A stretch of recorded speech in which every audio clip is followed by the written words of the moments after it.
音樂樓梯 Bingo。咁我哋頭先咧就去學識唔同嘅一個旋律嘅音程啦。咁亦都咧通過唱名去唱出嚟。呢次咧我哋就試下用一個遊戲嘅方式咧去鍛鍊一下我哋呢個唱歌嘅能力咯。咁佢係點樣玩嘅咧？咁咧大家會見到下低有一個表嘅喎。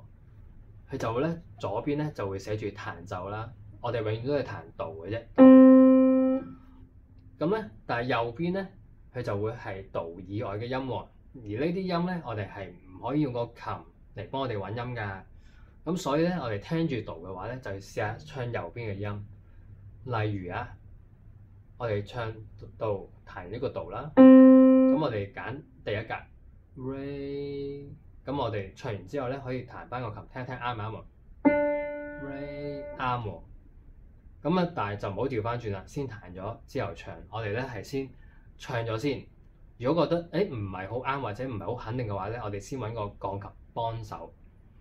咁咧，例如我唱完個 Re 咧，咁我哋咧可以選擇咧繼續打橫去唱啦，打直去唱啦，或者打斜去唱嚟連成一個直線喎。咁當我哋咧能夠連成嗰個直線之後咧，咁我哋就完成咗呢個任務啦，就 bingo 咗啦。